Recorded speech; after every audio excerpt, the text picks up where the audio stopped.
मेरे बाबा के सभी भक्तों को साईं सबूरी चैनल की तरफ से साईं रश्मि का ओम साई राम, जय साई राम। आज फिर मैं थर्सडे आप लोगों से कुछ नई टॉपिक पे बात करने के लिए आ गई हूँ बाबा की प्रेरणा से। लेकिन नई टॉपिक बात करने के पहले मैं आप लोगों से जो मैंने लास्ट वीडियो शेयर किया लास्ट थर्सडे का, मैंने कुछ चीज़ें उसमें छोड़ दी थी। बाद में मुझे रियलाइज़ हुआ कि मुझे वो बोलना था, तो मैं थोड़ा पहले नया टॉपिक पे बात करना शुरू करने के पहले उस टॉपिक पे थोड़ा सा बात करूँगी।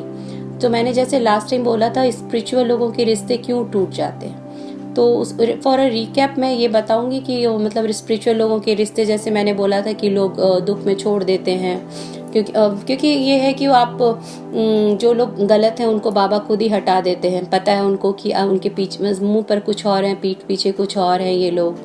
और मैंने बोला था कि पॉजिटिव ऑरा हो जाता है जब आप भक्ति मार्ग में बहुत ही अच्छे से चले जाते हो, तो आपका ऑरा पॉजिटिव हो जाता है। निगेटिव लोगों से आपका ऑरा मैच नहीं कर पाता है, तो जिस कारण से भी रिश्ते टूट जाते हैं। तो ये सब बोला था जब मैंने ये ऐड करना मैं भूल गई थी कि जो भी है, बाबा ने ये भी हमें सिखाया है कि जो लोग ने आपके बुरे समय में साथ नहीं दिया, जो भी लोग आपको छोड़ के चले गए थे, आपसे मुंह मोड़ लिया, आपका कितना भी बुरा समय था, लेकिन हम बाबा के बच्चे हैं, बाबा के बंदे हैं, तो हम सबको माफ कर दो। अगर आपके साथ भी ऐसा कुछ होता है तो बाबा का नाम लेके हम बाबा के राह पे चलते हैं। हमारे में श्रद्धा है, सबूरी है, हम सबको माफ कर दो दिल से कि ठीक है, सबको अपने अपने कर्म का जब समय आएगा, जब उनका जो कर्म का जो भी उन्होंने गलत किया है उसकी सजा भगवान देंगे। हम लोग कोई नहीं होते सजा देने वाले, तो उनको बाबा के ऊपर छोड़ दो। बाबा जो गलत करेगा उसको गलत उसके साथ, जब तक उनका संचित कर्मा है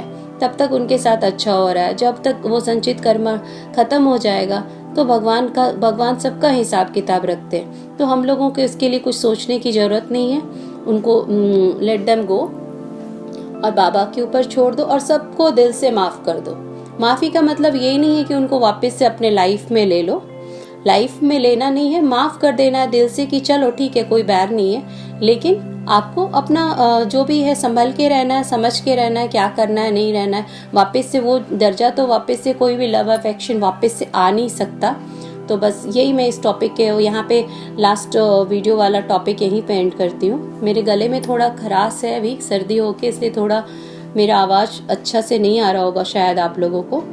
तो आज का टॉपिक मैं इस टॉपिक पे बता रही थी, आप लोगों के भी आसपास बहुत सारे ऐसे लोग होंगे जो कि आप जैसे साईं डिवोटी हो, आपका बहुत सारा चमत्कार होता होगा, मिरेकल्स होते होंगे, लोग सुनते होंगे, आप अपने पड़ोसी से, आसपास अपने रिलेटिव से डिस्कस करते होंगे कि बाबा के आज मेरे साथ बाबा का ये वाला चमत्कार हुआ, बाबा ने ये किया, ऐसे हुआ। तो डेफिनेटली हम लोग सब अपने आसपास सबसे शेयर करते हैं। तो आपके साथ भी बहुत सारे लोग ऐसे मिले होंगे, आप मुझे कमेंट करना इस टॉपिक पे, तो कि ऐसे लोग मिले होंगे जो बहुत सुनते हैं लेकिन क्या रिएक्ट नहीं करेंगे कुछ भी।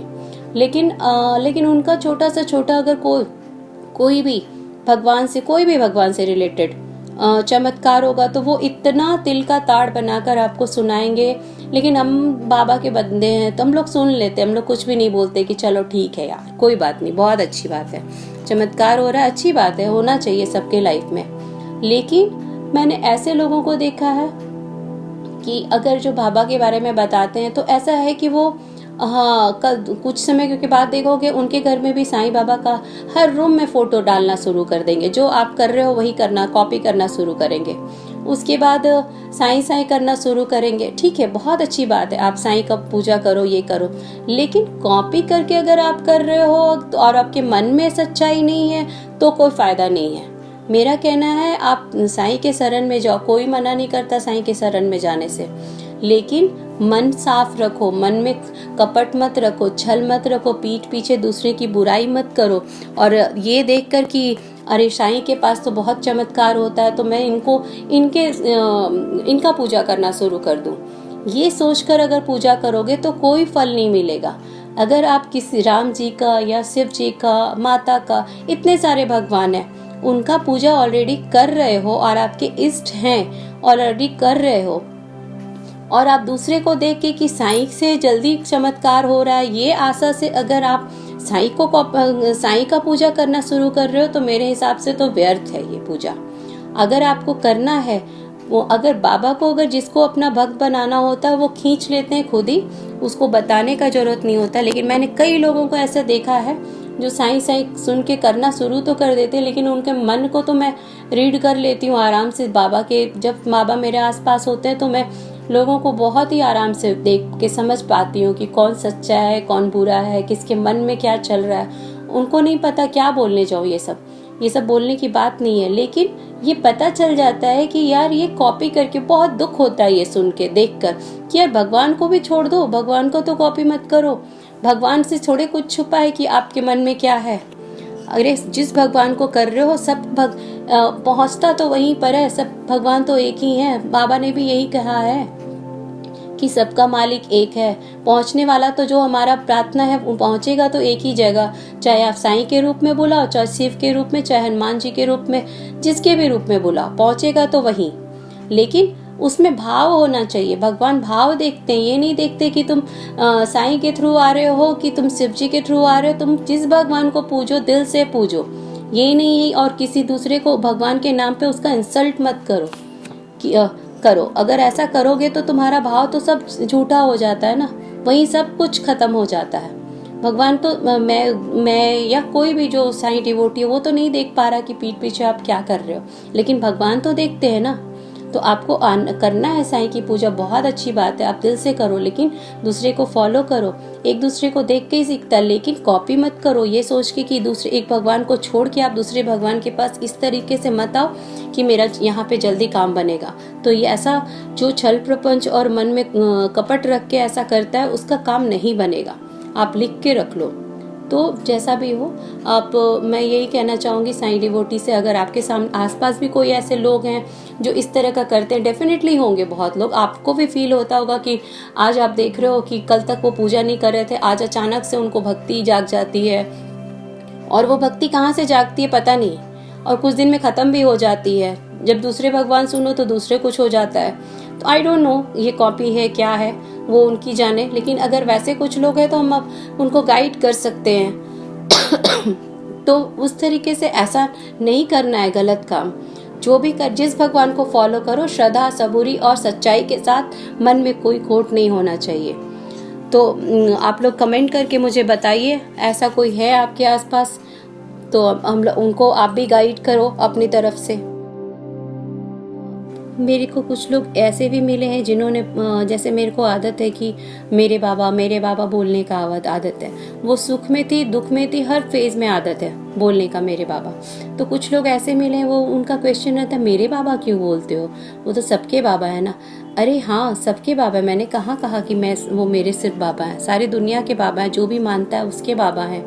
लेकिन जैसे मान लो कि एक किसी घर में मदर और फादर है और उसके 10 बच्चे हैं या 4 ही बच्चे हैं, चाहे एक ही बच्चे 2 बच्चे हैं, तो वो क्या बोलेंगे, मेरे मम्मी मेरे पापा मेरे मम्मी, ऐसे ही बोलेंगे ना वो।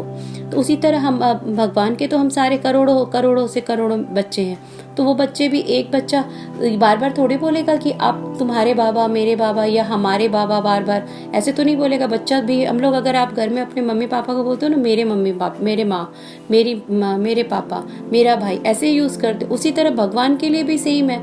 तो हम क्या बोलते हैं मेरे बाबा, तो ऑब्वियस है वो बोलना। लोग ना जिसको भक्ति नहीं है ना, वो छोटे छोटे बातों को भी आपका पकड़ के ना उसको निचोड़ते हैं और उसको तोड़ते हैं मरोड़ते हैं, कि आपकी हर बातों को ना, कि आपका मेरा मतलब भक्ति को तोड़ने का कोशिश करते हैं या आपको डिमोलाइज करने का।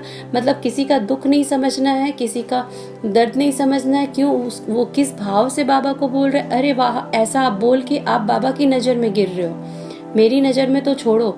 मैं बाबा भी बोलते होंगे कि कैसे लोग हैं, मेरे बाबा और तेरे बाबा में भी लड़ रहे हैं। ये कोई बात ही नहीं है, क्वेश्चन पूछने का कोई क्वेश्चन ही नहीं है ये, जिसका मैं जवाब देने के लिए मुझे खुद ही नहीं समझ में आता ये सब चीज़ के लिए मैं क्यों जवाब दूं। ऐसे ऐसे लोग हैं दुनिया में। तो प्लीज़ मेरे बाबा और तेरे बाबा के चक्कर में मत पड़िए, भाव दीजिए सिर्फ बाबा का, को भाव से प्यार कीजिए, तभी बाबा सबके हैं। और कोई नहीं बोलता कि तुम्हारी मम्मी तुम्हारे पापा, हर कोई क्या बोलते हो अपनी मम्मी ना, आप तो अपने भाई को बोलते हो कि तुम्हारी मम्मी तुम्हारे पापा, ऐसे नहीं बोलते हो। आप क्या बोलते हो, मेरी मम्मी ऐसे यूज करते हो ना, मेरे पापा ऐसे यूज करते हो। सेम विद द बाबा, कि बाबा हमारे लिए सब, जिसके लिए सब कुछ है वो ही जानता है उसके लिए कितना उसके अंदर भाव है। तो इन सब पचड़ों में मत पड़ो। अगर करना है तो सिर्फ भक्ति करो, दूसरे की खिंचाई मत करो, दूसरे की भक्ति पे क्वेश्चन मत उठाओ, तभी बाबा मिलेंगे। भाव से बाबा मिलेंगे। किसी को टोक रोक करने से और उसका खिंचाई करने से बाबा नहीं मिलेंगे। तो बस मैं ये टॉपिक यहीं समाप्त करती हूँ। और आप लोगों के साथ आसपास भी ऐसा कुछ है तो मुझे कमेंट करके बताइए। आप सभी खुश रहें, स्वस्थ रहें, बाबा की कृपा आप सब पर बनी रहे। Please like, comment and subscribe my channel. अगर कोई भी क्वेश्चन हो आप पूछ सकते हैं। मेरा मोबाइल नंबर भी दिया हुआ है स्क्रीन पर, और डिस्क्रिप्शन में प्लेलिस्ट है मेरे पुराने सारे वीडियोस का।